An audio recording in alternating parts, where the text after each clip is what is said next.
हाय बच्चों, इससे पहले आप लोगों को बिहार बोर्ड के बुक से हम पढ़ाए थे। अभी जो है सो सीबीएसई के बुक से पढ़ा रहे हैं। दोनों में बात एक ही है, बस थोड़ा सा अंतर होता है कि बिहार बोर्ड में हिंदी में वो रहता है टर्म्स अधिक, और सीबीएसई बोर्ड में टोटली इंग्लिश में होता है। बिहार बोर्ड में भी आप लोगों को बोले थे कि इंग्लिश में ही याद रखें, क्योंकि वो बहुत आसान होता है आपको पढ़ने में, समझने में, सब कुछ में।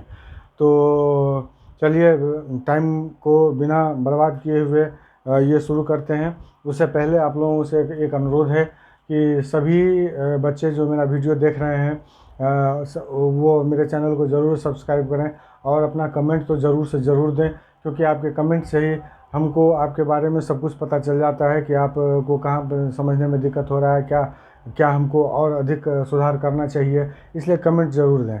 तो सबसे पहला चैप्टर है आपका सीबीएसई बोर्ड में कि मैटर इन आवर सराउंडिंग, ये यहाँ से शुरू है। चलिए शुरू करते हैं। सबसे पहले हम एग्जाम्पल पर से, एग्जाम्पल को सबसे पहले देखिए। नंबर 1 एग्जाम्पल है, आप सभी ने चीनी ज़रूर देखा होगा, नमक ज़रूर देखा होगा। ये मान लीजिए इसमें चीनी के रवा है, क्रिस्टल है, जो हम लोग खाते हैं वो क्रिस्टल फॉर्म में है। और ये नमक का भी हम लोग जो है सो रवा ही खाते हैं, क्रिस्टल ही इसको बोलते हैं, दाना इसको बोलिए हिंदी में। तो ये ले लेते हैं और एक गिलास पानी ले लेते हैं, पानी एक गिलास ले लेते हैं, वाटर एक गिलास वाटर लेते हैं।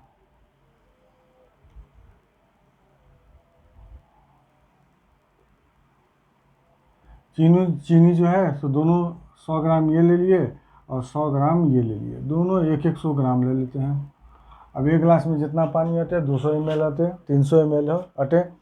चलिए ठीक है, यहाँ पानी का स्तर हम लोग ये लेते हैं, इतना पानी भर लेते हैं। इसमें पानी है, इस तरीके से आप लोग समझ जाएंगे कि ये पानी है, पानी भरा हुआ है। इसमें क्या करते हैं, या तो चीनी या नहीं तो नमक, चीनी से ही लीजिए, इसमें उसमें डाल देते हैं और एक किसी स्टेयर के सहायता से सारे को इसमें चीनी को देंगे तो यहाँ आके मिल जाएगा, उस सारे को इसमें मिला देते हैं।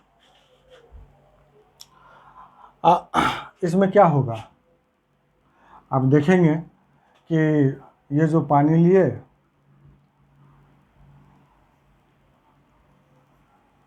ये जो पानी लिए इसमें, उसका जो यहाँ तक लेयर था वो यहीं रह गया और सारे चीनी इसमें घुल गए।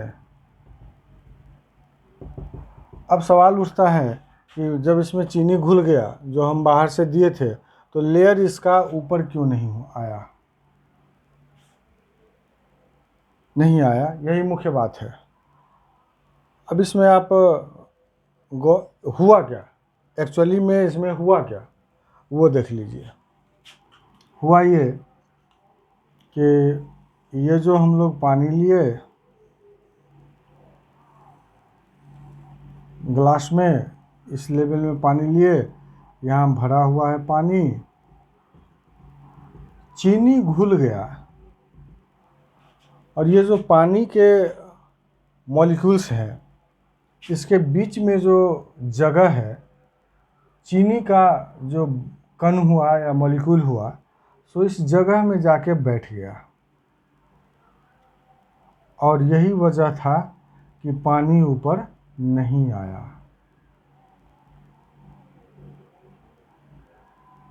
इस तरीके से इसमें घुस गया। अब एक चीज़ ध्यान दीजिए कि पानी का जो फॉर्मूला होता है उसको हम लोग बोलते हैं H2O।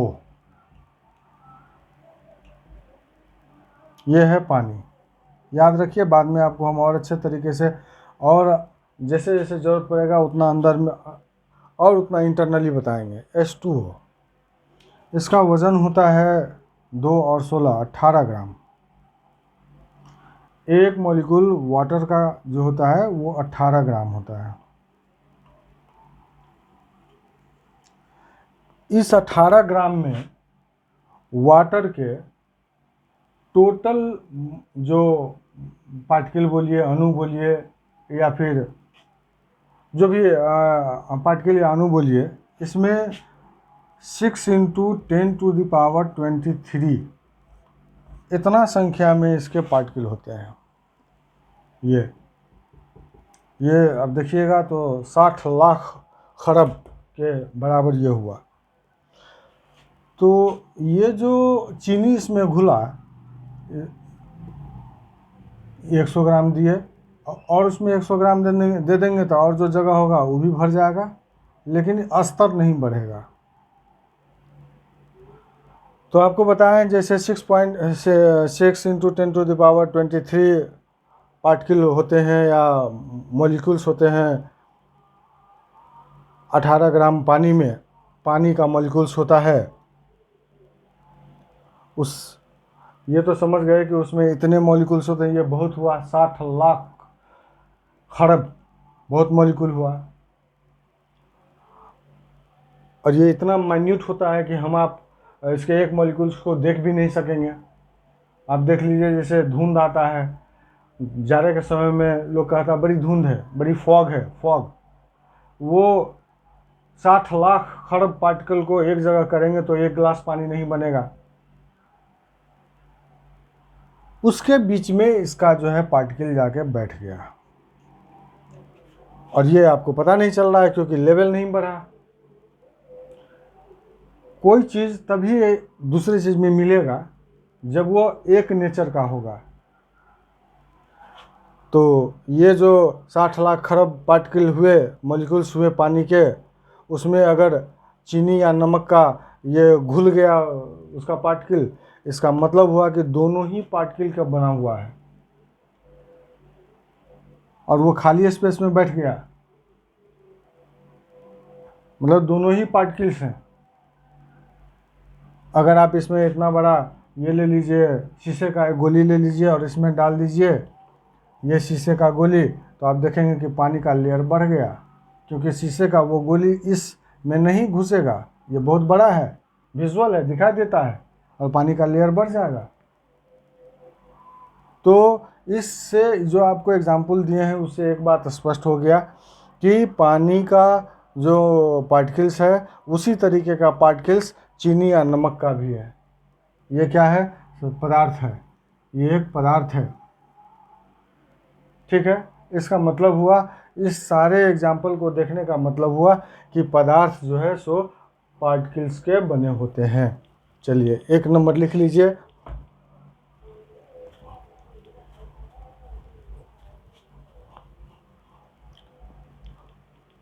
कि कोई भी मैटर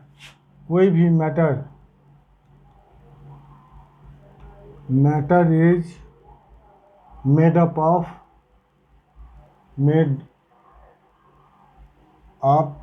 ऑफ पार्टिकल।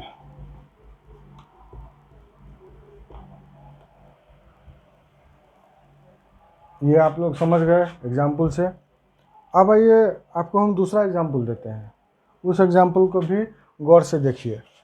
सेम वही गिलास पानी का दे रहे हैं, क्योंकि उससे अच्छा एग्जाम्पल अभी अगल बगल में दिख नहीं रहा है, तो वही एग्जाम्पल देख लिया जाए। आप लोगों ने कलर देखा होगा जिससे आप होली में रंग खेलते हैं, एक दूसरे को लगाते हैं। या एक और आता है पोटेशियम परमैंगनेट, जिससे पानी साफ़ किया जाता है, घावों को साफ़ किया जाता है, देखने में वो भी लाल होता है, और उसका भी नेचर है कि किसी पानी में उसको डाल दीजिए तो उस पानी को कलर बना देगा। अब ये देख लीजिए कि या नहीं तो डिटॉल ले लेते हैं। डिटॉल देखने में लाल होता है और उसका नेचर चूँकि बहुत कंसनट्रेटेड होता है तो लाल दिखता है, जब पानी में वो पतला डाइल्यूट होता है तो वो फिर उजला दिखने लगता है। खैर चलिए, तो एक उदाहरण आपको दे देते हैं हम, रंग वाला, लाल रंग लिया, इसमें बहुत सारे इसका भी पार्टिकल हुआ, देखने में पाउडर की तरफ दिखता है, पुड़िया खोलते हैं पाउडर की तरह आता है, मुंह से फूंक दीजिए आप देख भी नहीं पाइएगा, क्रिस्टल फॉर्म में वो भी उड़ जाता है। क्रिस्टल फॉर्म करने का मतलब दाना हुआ। और एक दाना को अगर गौर से एक दाना को निकाल के दे दे तो दिखाई भी नहीं देता है।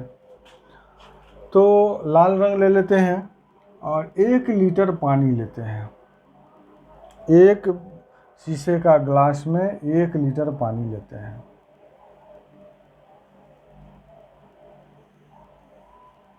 यहाँ 1 लीटर पानी लिया।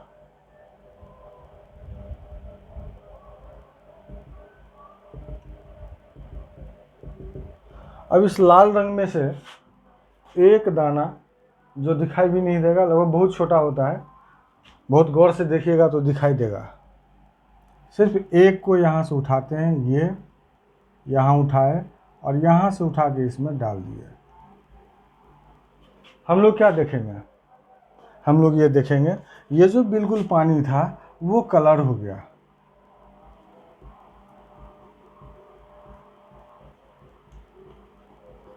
कलर्ड हो जाएगा। अभी आपको बताए थे कि पानी के 18 ग्राम में लगभग 60 लाख खरब पानी का कण होता है। 60 लाख खरब।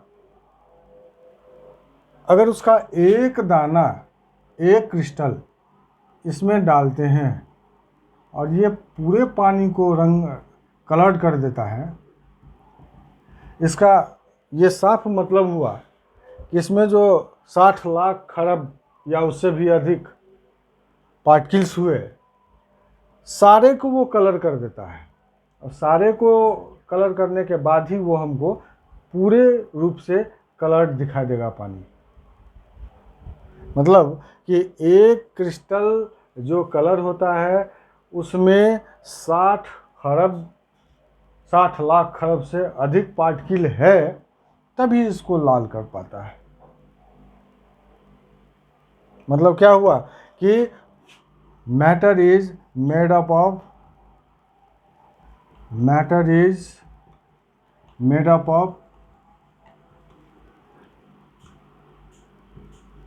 Very minute particle. ये जो 60 लाख खरब पानी का कण है उसको सिर्फ एक क्रिस्टल लाल कर देता है। इसका मतलब वो हुआ कि एक क्रिस्टल में 60 लाख खरब से अधिक या बराबर पार्टिकल हैं रंग के, तभी वो सारा लाल होता है। और इससे स्पष्ट हो जाता है कि matter is made up of very minute particle. ये बहुत छोटे पार्टिकल्स का बना होता है, जिसको हम नंगी आंख से देख भी सकते हैं और नहीं भी देख सकते हैं। अब बताइए कि इसका 60 लाख खरब पार्टिकल निकालेंगे तो इमेजिन भी नहीं किया जा सकता है कि हम ये पार्टिकल यहाँ पर देख रहे हैं। ठीक है, तो ये बात है, आप लोग समझ गए। यही कि particle of a matter are very small, they are so many small that it is beyond our imagination, और हमारे सोच से बाहर है। ठीक है, ये आप देख लिए। तो दूसरा पॉइंट इससे जो निष्कर्ष निकला कि matter is made up of very minute particle, 2 number में आया। मैटर इज मेड अप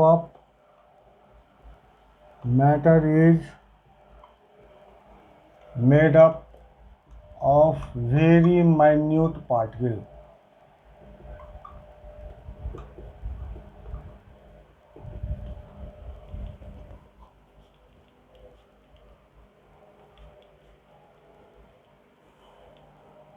अब है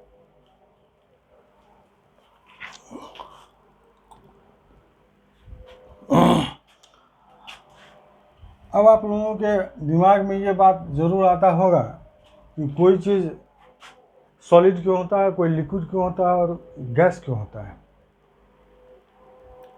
तो ये जो मैटर है, उस मैटर के जो पार्टिकल्स हैं उसके स्ट्रक्चर के वजह से कोई चीज़ लिक्विड होता है, कोई गैस होता है, या फिर वो सॉलिड होता है। तो ज़रा स्ट्रक्चर समझ लीजिए आप। ये ले लीजिए सॉलिड, ये ले लीजिए लिक्विड और ये ले लीजिए गैस। अब सॉलिड पार्टिकल, जैसे ये कोई चीज़ सॉलिड है, यहाँ से थोड़ा सा उठाए और उसको देख रहे हैं, यहाँ से उठा के एक पॉइंट को देख रहे हैं कि उसमें स्ट्रक्चर कैसे है उसके पार्टिकल का। उसी तरीके से लिक्विड ले लीजिए, लिक्विड के कुछ हिस्से का थोड़ा सा माइन्यूट उठा के उसका भी पार्टिकल का स्ट्रक्चर दिखा दे रहे हैं।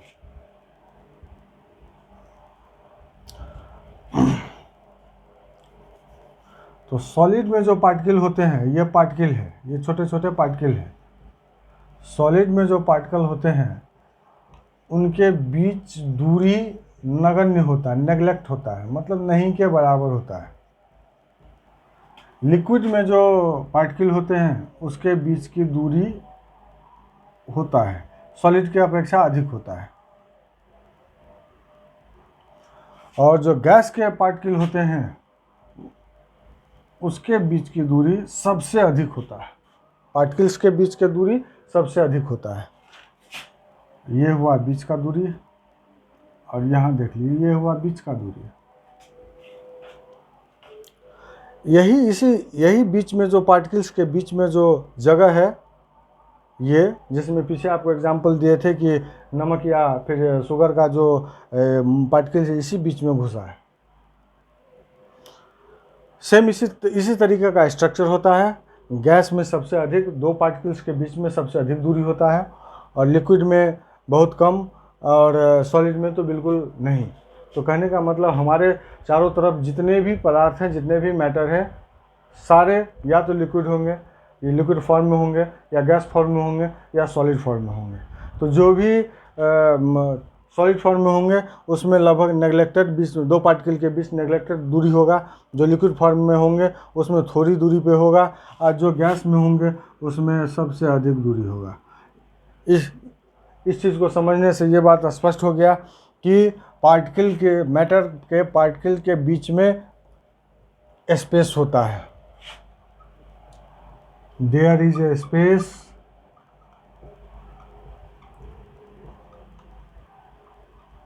between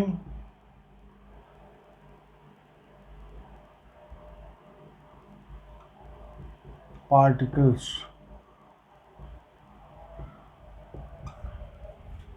स्पष्ट हो गया? ये आपका जो केमिस्ट्री बुक है सीबीएसई का, उसमें 1.2.1 में ये लिखा हुआ है कि पार्टिकल के बीच में स्पेस होता है। ये बात भी आप समझ गए। अब ये लिखा हुआ है फोर्थ में, जो कुछ भी लिखा हुआ उसको हम एग्जाम्पल से ही बता दे रहे हैं। अब मान लीजिए कि आप रूम को पूरी तरीके से पैक कर दिए, ना हवा जाए ना हवा आए, किधर से भी हवा नहीं आए, और एक कोने में जाके अगरबत्ती का एक स्टिक जला दीजिए। आप रूम में घुसेंगे और देखेंगे कि अरे सुगंध आ रहा है, या रूम के किसी कोने में कोई चूहा मरा हुआ है तो बैड ऑडर का स्मेल आएगा। रूम में आएंगे और पता चला कि ये तो महक रहा है। तो वो उतना दूर में स्मेल या फिर बैड ऑडर का जो कोई स्मेल है, सो कहीं भी अगर रखा हुआ है तो आपके नाक तक कैसे पहुंच गया, जबकि हवा नहीं है। सामान्य भाषा में ये बात बोलेंगे कि हवा उधर से चली तो हवा के मार्फत से मेरे कान में आ गया, नाक में आ गया, सॉरी नाक में आ गया, लेकिन हवा तो यहाँ है नहीं, तो फिर ये आ कैसे गया?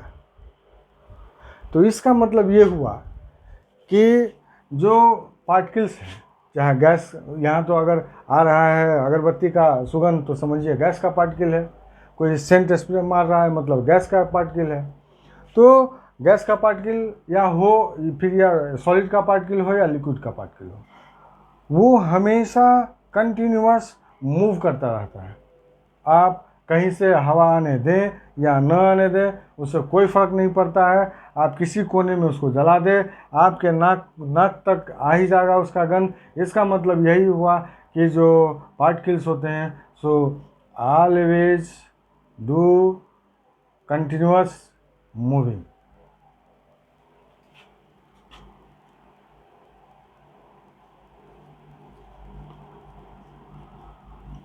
particles of matter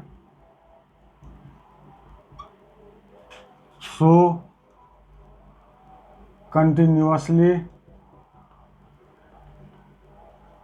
मूवमेंट,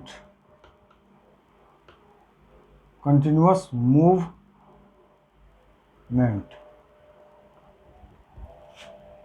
ये चौथा पॉइंट हो गया। अब पांचवा पॉइंट है, वो देख लीजिए। फिर वही आपको एक सॉलिड, लिक्विड और गैस का एग्जाम्पल दे रहे हैं। सॉलिड में पार्टिकल बहुत कंडेंस होंगे, like this, there is no negligible space between two adjacent particle, लगभग नहीं के बराबर होगा दोनों पार्टिकल्स के बीच में दूरी। लिक्विड में वो दूरी होगा, सॉलिड से अधिक होगा, इस तरीके का अरेंजमेंट होगा। ये दूरी हुआ, ये दूरी हुआ, कहीं भी आप देख लें, ये दूरी हुआ, ये दूरी हुआ।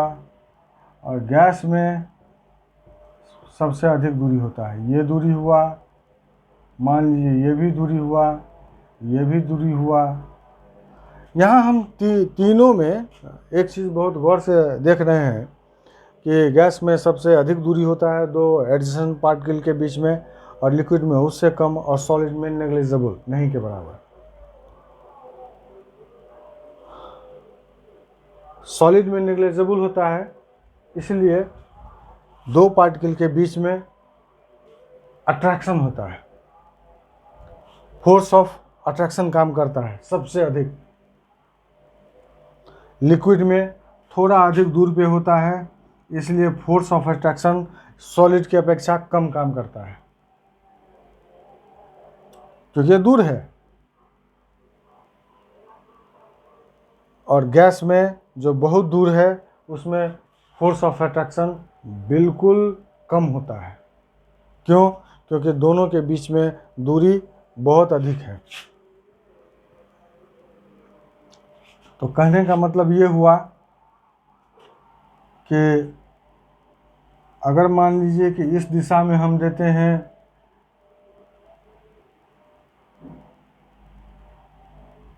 पार्टिकल के बीच का डिस्टेंस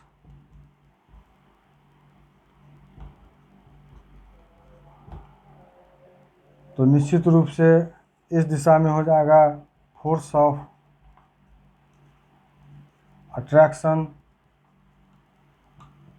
बिटवीन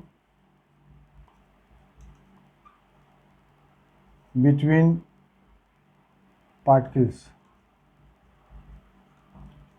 मतलब इसको तोड़ना बहुत दिक्कत होगा, क्योंकि ये बहुत नज़दीक में आपस में सटे हुए हैं, अधिक मजबूती से बंधे हुए हैं। लिक्विड थोड़ा दूर है, इसलिए उसको तोड़ना आसान होगा, लेकिन फिर जुड़ जाएगा। जैसे आप लिक्विड को पानी चाकू से काट दीजिए, कट तो जाएगा लेकिन फिर जुड़ जाएगा। ये इसके बीच का दूरी जो भी है, इसके बीच के दूरी के कारण ही हो रहा है। और गैस है, चूँकि बहुत दूर है, इसलिए इसको किसी चीज़ में डाल दीजिए, वो पूरे में फैल जाएगा। रूम में कोई थोड़ा सा गैस दे दीजिए, पूरे में फैल जाएगा। ये फैलने वाला जो गुण है सो इसी की वजह से, क्योंकि इस बीच में फोर्स ऑफ अट्रैक्शन बिल्कुल कम काम करता है। ठीक है, इसलिए आप देखेंगे कि मोस्टली गैस ही सबसे अधिक फैलता है। जैसे आप अगरबत्ती का गंध लिए, वो गैस है, कोई स्प्रे मारे, गैस के मार्फत से आ रहा है। तो कहने का मतलब ये हुआ कि जितना अधिक पार्टिकल्स के बीच में दूरी होगा उतना कम फोर्स ऑफ अट्रैक्शन होगा, जितना कम दूरी होगा उतना अधिक फोर्स ऑफ अट्रैक्शन होगा। तो ये एक दूसरे को आपस में खींचते हैं, क्योंकि ये दूर, मान लीजिए कि आप मेरे से इतने दूरी पर हैं, मेरा हाथ आपके हाथ से मिला हुआ है, आपको हमको खींचने में बहुत ताकत लगेगा, क्योंकि आप थोड़ा हमसे दूर हैं, ठीक से ग्रिप नहीं पकड़ाएगा।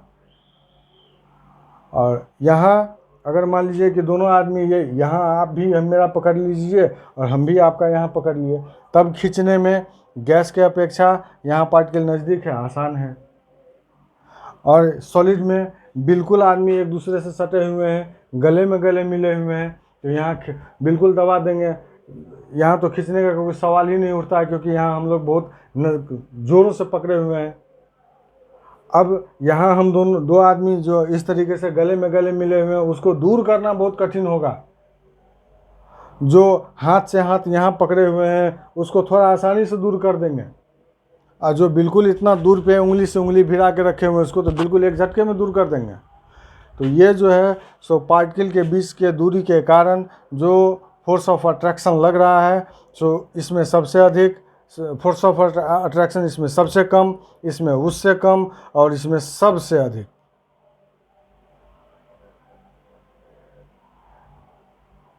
सॉरी, गैस में सबसे अधिक मतलब डिस्टेंस होता है, इसलिए उसमें फोर्स ऑफ अट्रैक्शन सबसे कम होता है। लिक्विड में ये थोड़ा उससे कम दूरी पर होता है, इसलिए फोर्स ऑफ अट्रैक्शन इससे अधिक होता है। और सॉलिड में बिल्कुल सटा हुआ होता है, इसलिए फोर्स ऑफ अट्रैक्शन इसमें बहुत अधिक होता है। इसीलिए जैसे सॉलिड है, लोहा ले लीजिए, कोई आयरन ले लीजिए, उसको तोड़ना बहुत मुश्किल है। लिक्विड है, उसको तोड़ना अलग तितर बितर कर देना उससे आसान है। और सबसे आसान है, गैस को फूंक भी देंगे तो वो अलग तितर बितर हो जाएगा। क्यों? क्योंकि गैस के पार्टिकल्स के बीच में बहुत दूरी है, इसलिए उसमें आकर्षण जो फोर्स ऑफ अट्रैक्शन है सो कम है। लिक्विड में थोड़ा उससे नज़दीक है, इसलिए इसमें फोर्स ऑफ अट्रैक्शन इसके अपेक्षा अधिक है, और सॉलिड में सबसे अधिक है। ठीक है, ये बात समझ गए। अब आइए पदार्थ के, यही आपका 5 पॉइंट दिया हुआ है और ये एक्सपेरिमेंट से आप समझ गए। अब आइए पदार्थ का जो डेफिनीशन है, सो पदार्थ का डेफिनीशन में सीधा सिंपल सा डेफिनीशन है कि हमारे चारों तरफ, या बोलिए वर्ल्ड में हमारे चारों तरफ जो भी चीज़ें हैं, जो भी मैटर हैं, जिसको हम अपने सेंस ऑर्गन से महसूस कर पाते हैं, जिसमें वॉल्यूम है, जिसका मास है, वो सारे चीज़ पदार्थ होंगे। ठीक है, वो सारे चीज़ मैटर होंगे। और हम समझते हैं कि इसी 5 ऑर्गन से हम सारे चीज़ को समझ जाते हैं कि क्या चीज़ है, चाहे देख के हो, सुन के हो। 5 सेंस ऑर्गन 5 होते हैं, आपको मालूम है, आँख, कान, नाक, जीभ, स्किन, ये। अब हो गया ये बात। मास समझते हैं कि अगर कोई चीज़ है, चाहे आप देखें या ना देखें, उसमें मास होगा ज़रूर। अगर मास है तो उसमें वॉल्यूम भी होगा। वॉल्यूम क्या है? कोई सामान है, वो जो जितना जगह छेकता है वही, मतलब space occupied by anything is called volume. ठीक है, आगे वॉल्यूम के बारे में उसका कैलकुलेशन दूसरे तरीका का है, जो आपको हम आगे पढ़ाएंगे। जैसे जैसे आगा वैसे वैसे बताएंगे। फिलहाल इतना ज़रूरी था, ये बात आप समझ लीजिए। ठीक है, धन्यवाद।